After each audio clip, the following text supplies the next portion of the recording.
Okay, we might get started. Welcome everybody, my name is Magali de Castro, I'm the Clinical Director here at HotDoc, and today's webinar is on improving patient uptake of chronic disease plans in general practice. Now this is a topic that is quite near and dear to my heart. Obviously chronic disease is probably one of my passions, is a lot of what I do. Setting up chronic disease clinics within practices for the last 10 years pretty much. Obviously I've seen a lot of things and I've seen what works and what doesn't work. So we thought we'd put this presentation together because again, it's one of those areas where obviously more and more clinics are embracing chronic disease management.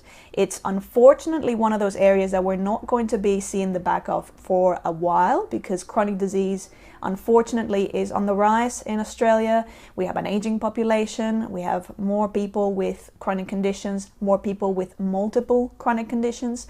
So and obviously at the moment the main vehicle that we have to, at least in general practice, to care for them is the GP management plans and the team care arrangements. So a lot of clinics have tried to set up systems in place around these and have found that it's not as easy as just you build it and they will come. Sometimes it can actually be quite a struggle to get patients to take us up on these initiatives, even though they're free, they're bulk billed or whatever it is, which it is in the majority of clinics. It can still be a hard sell for a lot of patients. So in terms of what we'll be covering with this session, we'll be looking at the common barriers to patient uptake because we have to really understand, what's getting in the way, what's the obstacle, why do we find that sometimes it's not as easy to get patients to come in for these services. We'll also be looking at how to use a patient-centered approach, but a patient-centered approach particularly to address the needs of your practice demographic. That is key, and I will go into that in a fair bit of detail in a moment. We will also then look at how to use a proactive practice team strategy to kind of drastically improve patient uptake because as I like to say, it takes a village to care for a patient with chronic conditions. It's not just one fantastic GP or one fantastic nurse here or there. You really want to aim for that team approach. All right, so before we get started with the nitty-gritty of how do we improve this, I just wanted to make sure that we're all on the same page in terms of the items that we usually refer to. When I say chronic disease management plans, I'm referring to obviously our GP management plan, item 721. I'm not going to cover this in a lot of detail because we've covered it in previous webinars. So I'll put a link there to other sessions that you can access to see this in detail. So GP Management Plan 721, this is for your patients with chronic conditions where we put a plan in place, look at their goals, their needs, and we can review that every 6 months or usually every 3 months if your patient is fairly complex. Then if they're having a need for a multidisciplinary team approach, we would go on to a team care arrangement, item 723, where we're involving at least 2 other providers in addition to the GP and who provide different services. So we end up with 3 people, at least a minimum of 3 providers, including the GP, or usually more. Again, reviewed in 6 months or 3 months, and you have the review items, which is 732. We can create brand new plans every 2 years or 24 months, but Medicare will pay them from 12 months onwards. The combination of these 2 items together is what allows patients access to their allied health sessions under Medicare, and even just having the GP management plan in place allows the patient access to the nurse support and monitoring sessions, which is the item 10997. Again, all of this has been covered in detail in previous webinars, so this is where we'll leave it, but I'll have a link as part of the resources, so you can, if you're wanting to learn more about this, you can do that. All right, so if we understand how all these items work, we've been doing these plans, we just want to know, well, how do we get patients to take it up more frequently or just more? The key thing is understanding the barriers. So the first thing that I want us to do is to just take a step back and realize that we ourselves are patients, and I know, because I've experienced this myself, it can be extremely frustrating to be offering these, great initiatives that are meant to, improve the health of our patients and keep them out of hospital and make sure that their conditions are well managed, and then they don't take it up. They just don't, they're not interested. Doesn't matter how I invite them, they just don't want to engage. But before we just start getting frustrated, it's important to, well, let's look at why. Why could be some of the reasons that patients are not all that keen. Granted, there are some who love it and you'll have no trouble getting them in, but there are some where you'll struggle a bit more. So I just want you to take a moment to put yourself in your patient's shoes. Yeah, you're a patient as well. We're all patients at some point. If you think about your life, about your work, your family, your friends, how busy life can get in general, and you imagine that your clinic, wherever you go to get your medical services, imagine that your clinic sends you an invitation, not dissimilar to the invitation that you send out to your patients, and it's the same style. So if it's a letter that you send out, then that's how you would be getting it. A letter is the same wording, it's the same number of kind of contact attempts or attempts to invite you to come in. And if you imagine that even in the wording, even if it's the same wording, that there's a couple of words that just kind of go over your head a bit. There's a couple of jargony words that you're not quite sure. It just sounds a little bit, I don't know, governmenty or something that I'm not quite sure what that is. If you have a think about that experience of getting that invitation, would you still take up that invitation, you yourself? And what you'll find is some of you will go, probably not. I'm too busy. I don't really, need this. Some of you will go, yeah, I think it's a great initiative, and I would do it. So for those of you who have gone, well, actually, probably if I got the exact same thing, I probably wouldn't.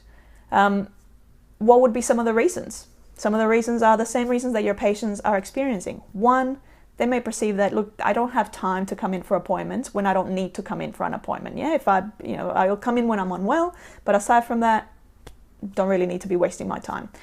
The other thing is they may not see the value or even begin to understand what the point of this exercise even is. It just seems like it's just a bit of paperwork, yeah? People don't want to waste their time sitting in a waiting room. What we have to understand is that even if something is free, so even if the service is bulk billed, so it's free to the patient, it's still an investment of effort and time. You still have to kind of coordinate, put time aside to make the appointment, get to the clinic, wait at the clinic, and arrange, parking, transport, whatever that is. And a lot of people don't like sitting in a waiting room full of, people coughing when they don't need to, so if they're not unwell. So transport sometimes can be an issue as well. Sometimes people can't find a time that is convenient because sometimes, depending on your clinic, you might have, say, chronic disease nurses that work only at certain hours. So they might not work after hours, or they may not work, on weekends, which is when the patient might find it more convenient to come in. So that can become a barrier in and of itself. Patients, probably the biggest barrier, and this is the one that you do not want, is the patient that has had a plan before and saw no real value in that exercise. It was just a whole bunch of paperwork. It was just a waste of time for me. It didn't really seem like they even needed me there in the first place. That's what you don't want. The other thing that we hear a lot is that, the patients only come in because they want their referral. Yeah? That's the only real value or tangible value that they see from this whole exercise is, oh yeah, I got my referral to my physio and I have plenty of that, or it's run out, so, and I'm not eligible till next year, so I don't really have to come back for that unless I'm unwell until next year and I need another referral. So again, all of these can be barriers. How do we overcome them? Like, what do we do about them? Well, like with everything, the first step is awareness. So being aware that these are the barriers, acknowledging that these are the barriers, and discussing them either internally with your team, so your practice team, but also with the patients, and acknowledge those barriers when you're inviting them. So as part of your communication, you can say things like, I know, life is busy and it can be really challenging to try and, carve a bit of time out of your schedule to come in for an appointment when you're not unwell. However, it's very important for whatever reason. Say, this is an investment in your health. This is what's going to make us make sure that, we prevent any complications down the track. We prevent you ending up in hospital when you don't need to, which will then really waste a lot of time that could be used, put to much better use. So discussing it, being aware of it, acknowledging it, and discussing it with the patients and your teams, putting it into the correspondence or into whatever way you're using to invite your patients. So again, they kind of go, yeah, I guess, yeah, I am busy, and that would be one of the reasons why I wouldn't come, but I guess, yeah, you make a good point, I guess it is for that greater good in the long term or medium term. The other thing is understanding the particular needs of your practice demographic, as I mentioned before, and I'll talk about this in detail. There's no point in you trying to it's not a cookie cutter system. One size does not fit all. What works in one clinic is not necessarily going to work in another, even if they're on the same street. So you have to really understand your patient demographic and work with that. Then we want to be using a patient-centered approach, and there's a lot of talk around patient-centered care and patient-centered approach, and that's a good thing, but it's a slow process. We're slowly moving towards that, where we're kind of putting ourselves more in the shoes of our patients and creating an environment that is convenient and conducive to them, as opposed to, well, this is what's convenient for us as a service. So, well, no, let's try and work around what will work best for our patients. Then understanding what our patients want and what motivates them, so that we can build on that and we can kind of create everything around the things that we know are going to make them tick. And I'll talk about this in more detail. And finally, using a practice team approach. As I said, it takes a village. So it's not just, if we only had one good GP that could, take charge, or if we just had, a nurse who was a gun and could just, run this whole thing by himself or herself. So, well, that's not the point of it. The point is not to just find the one leader or champion that's going to, revolutionize everything. It's to really look at how do you work together as a practice, as a team.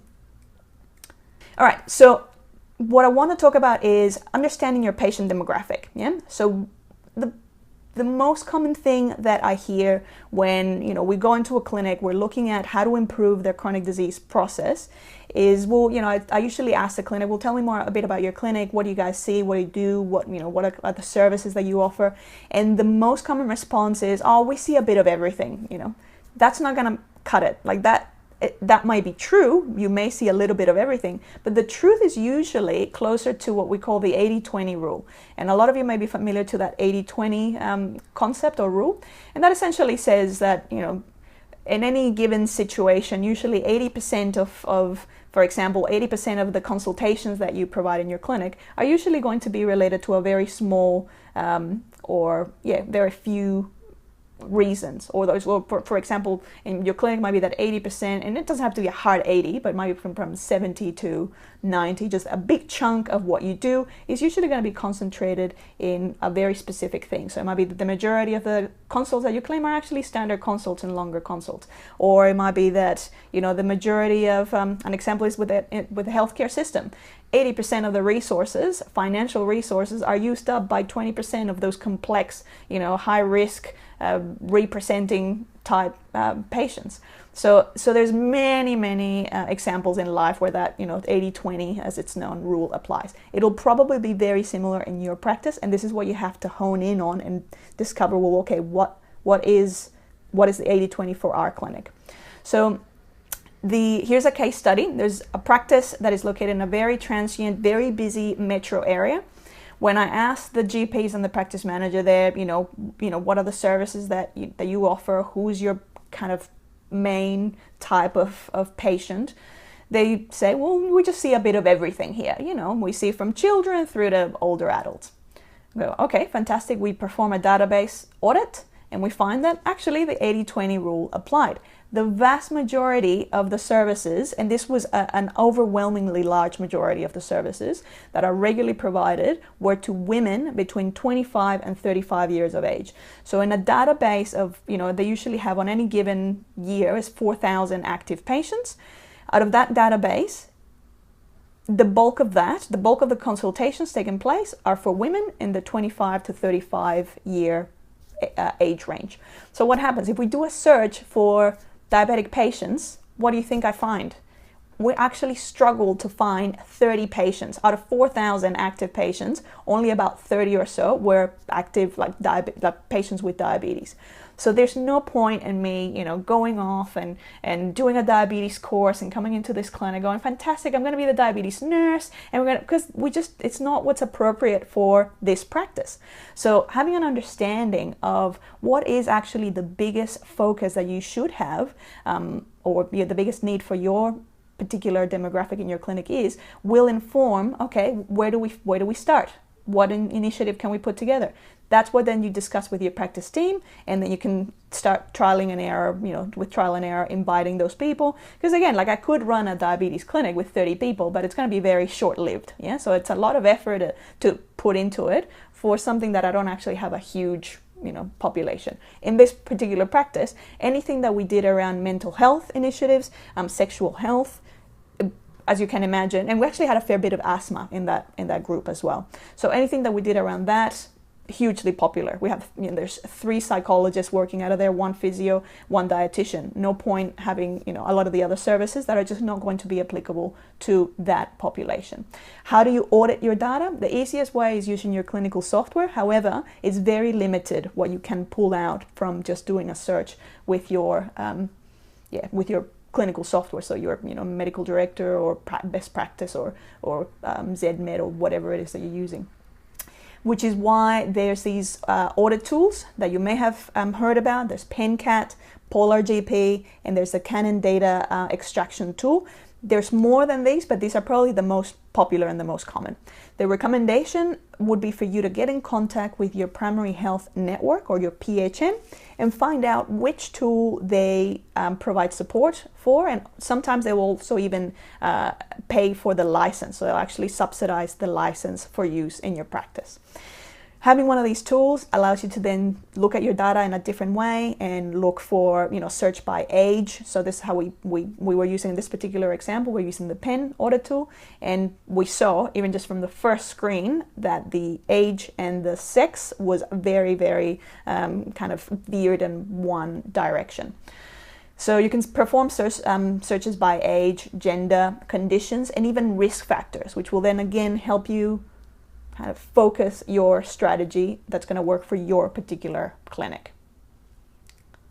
Okay, the next thing is becoming aware of what patients want.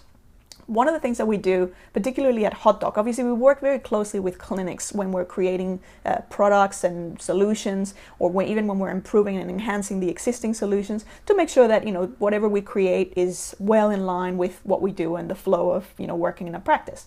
Having said that, the other thing that we do is we actually also in parallel run interviews with patients, so we can find out what do they find is challenging, what do they like, what's working for them, what do they wish was available.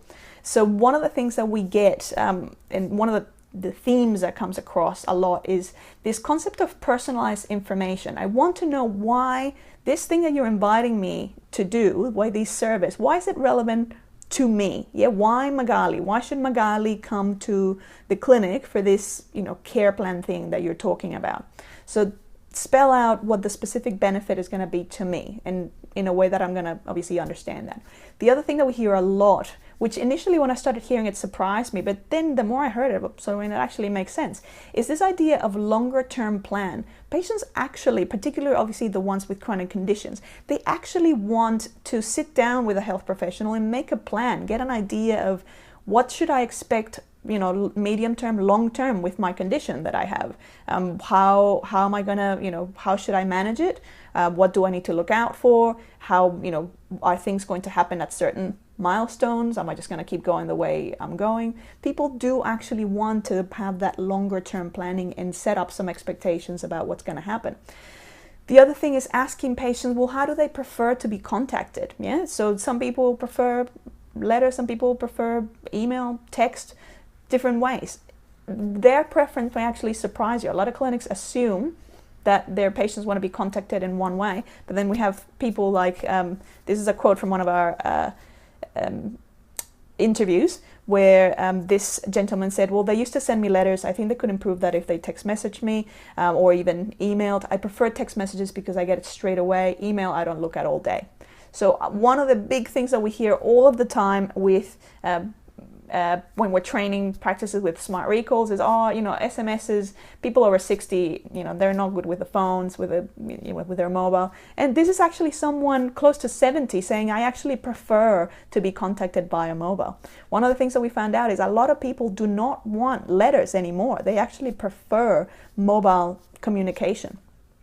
So the only way to find out is to ask them. Ask your patients, how do you want to be contacted? And even just ask them, once you provided the service, how did you find it? What could we do differently that you think would have been made this whole thing better for you, or obviously better for other patients? People are very open to providing feedback when it's in that kind of constructive light. Now, The other big thing is, remember how I said you don't want the patient who has had a plan and just was put off by the whole thing because it was just paperwork and it was just a waste of time for them. How do you make a patient want to come back? And the key is what we call patient activation towards self-management. So activation is one of those kind of hypey terms that you're going to be hearing a lot around, because again, it's about getting the patients to take charge, to empower them to take charge and become responsible, accountable, and actually excited or motivated to look after their health. How do we do that? Well, probably one of the more efficient ways to do this is through a process of health coaching, or a coaching approach, which is essentially about asking questions and listening. So doing things like, asking them what do they feel is an issue with their health, which is what I always ask my patients with chronic disease. What do you feel is the biggest issue affecting your health at the moment? Then things like, well, what do you feel you need or want to work on? Because again, it's never going to be, I want to get my triglycerides, down. It's never that. It's always going to be, my energy levels are not what they used to be, or I just feel tired all the time. I can't sleep through the night. I really should lose a bit of weight. Look, I could be a bit more, active. I know I should join a gym, or whatever it is. Get them to start talking, reflecting, identifying what for them. How can they work on that thing that they're, that goal or that issue in a way that's realistic and achievable for them? So you start to get the patient to set that agenda as opposed to you as the health professional telling them what they need to be doing all the time. Yeah.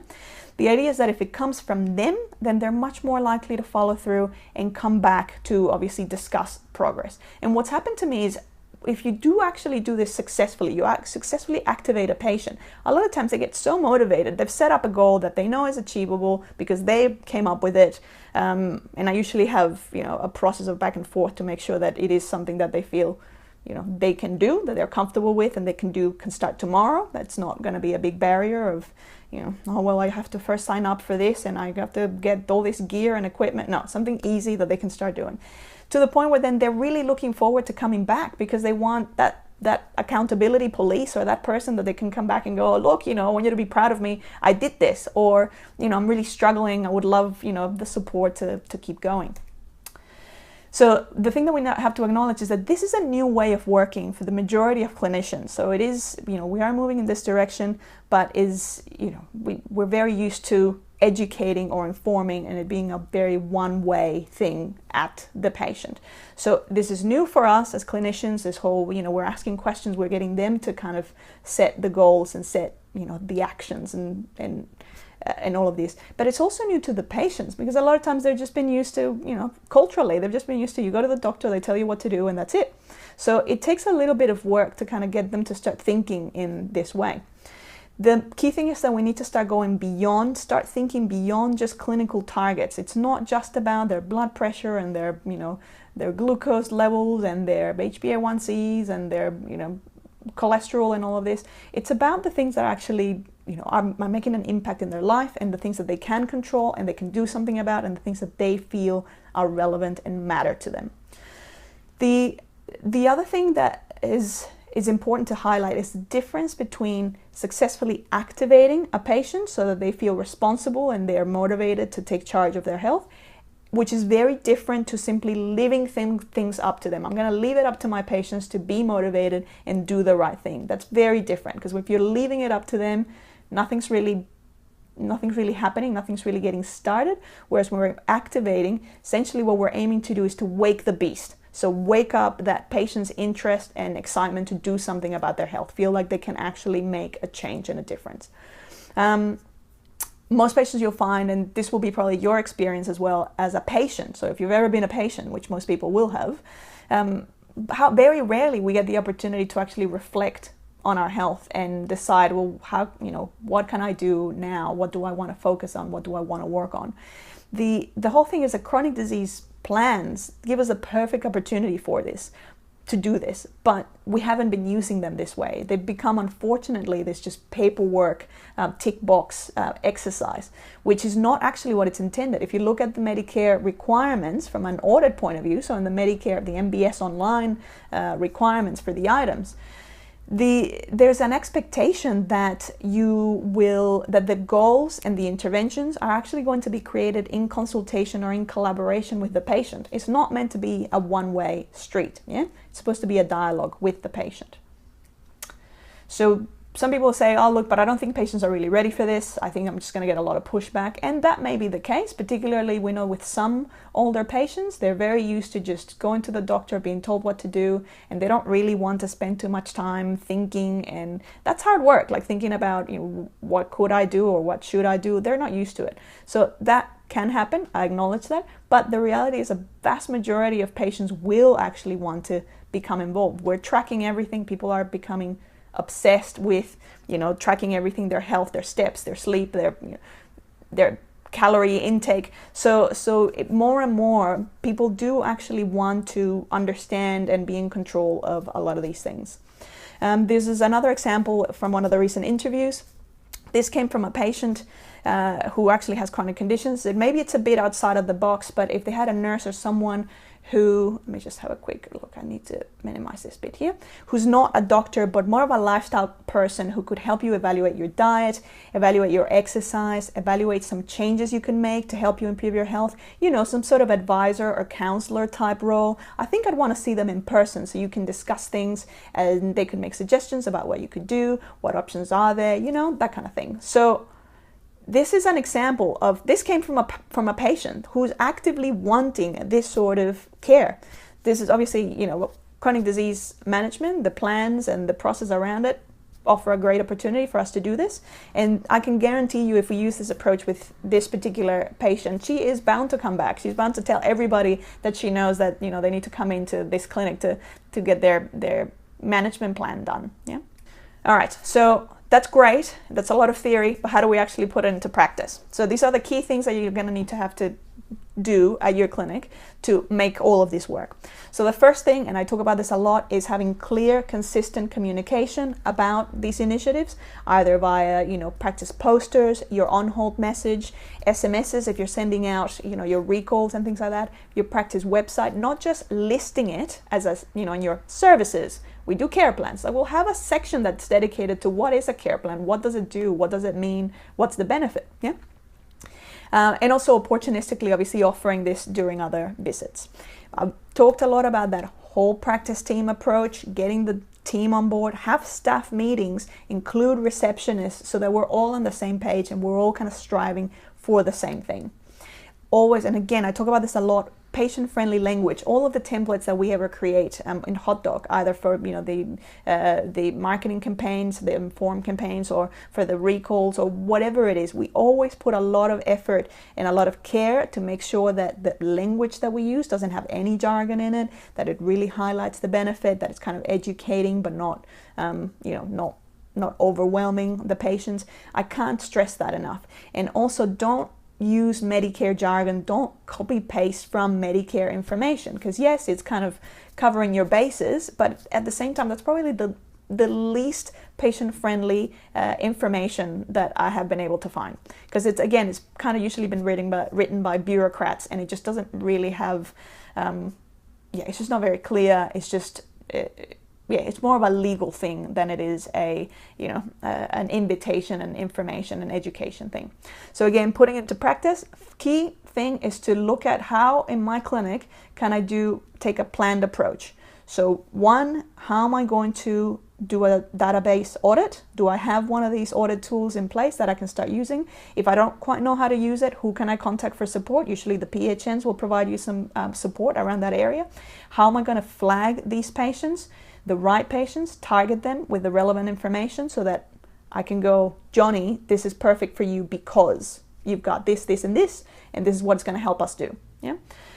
Make sure that you have fact sheets that to give to patients about what this involves, and that they're written again in very patient-friendly language. I will have a few resources that I will add as part of the resources for this module.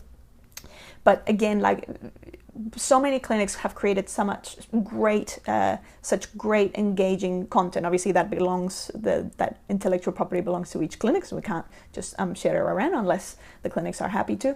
But don't just look for a template. Have a conversation with patients and go, well, what would speak to me as a patient if I didn't know anything about this? And I got this letter or this message, this SMS or this email from my practice. Make sure that you're providing an outstanding service, that those plans are not just about the paperwork, that you are actually using them as an opportunity to create some real value and get those behavior modification things happening for your patients, with your patients. Yeah? Use health coaching. Obviously, health coaching is a huge topic. There's several courses that you can do around coaching, which will, we're looking at things like motivational interviewing and all those things. But even just starting with introducing those few questions that I highlighted before, they'll make a huge difference. And you'll start, obviously it's something that you have to practice, but the more you do, the more you'll start seeing the effect and how powerful they are in terms of the patient engagement. Then the other thing is getting those patients to identify what they want to work on, come up with what action or activity they want, and build up the importance of the review. So I will usually, when I'm with the patient, I will go through obviously all the process of the plan. I'll get them to identify what their issue is, what they feel the issue is, the main issue.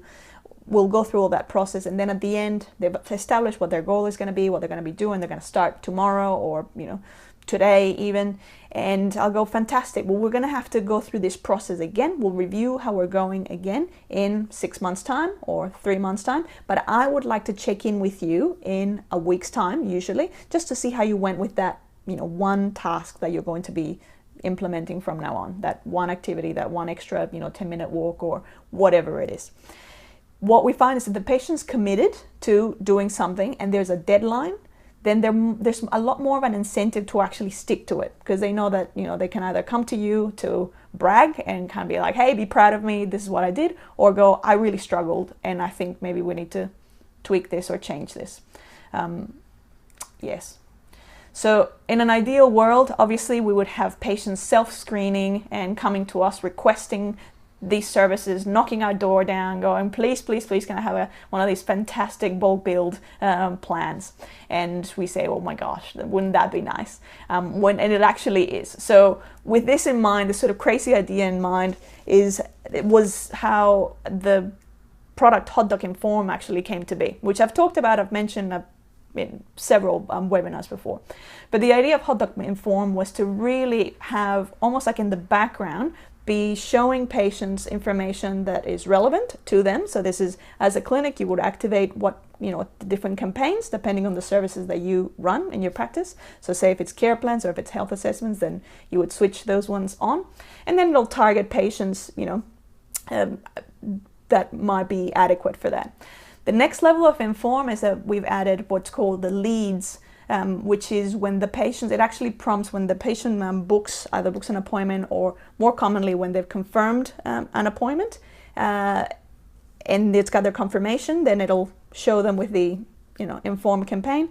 Then it'll also prompt them with some questions. Obviously they can just ignore that and leave, but we do actually have a considerable number of people that engage with that. And this is, for example, for the chronic disease one, it'll engage them through a series of questions to help them self-screen about whether or not a care plan is going to be right for them. And then at the end, it actually allows them to go, hey, yeah, contact me because I'm keen to have this service, to learn more about the service. So what ends up happening is then the practice manager usually, or the nurse will get a list, email a list of all those patients that have put their hand up, going, the one they've self-screened, gotten to the end of that. And it's not an exhaustive thing. It's only a couple of questions where they're self-screening and then getting to the point of going, yep, I'm interested, call me about these plans.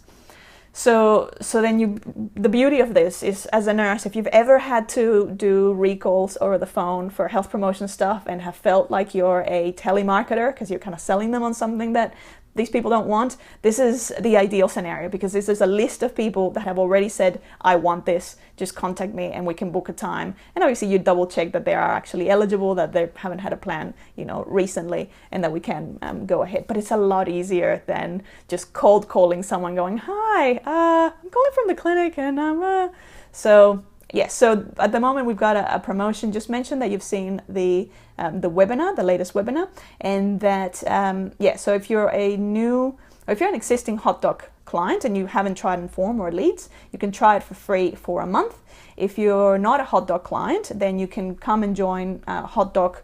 You can try it it includes 1,000 free credits, because you'd have to have the reminders, at least the reminders product, because that's when the patients would be then seeing the Inform, and then you can try, so you have 1,000 free credits for reminders, and you can try the HotDoc Inform and Leads free for a month. So just contact the HotDoc support team and they can set you up with that. And that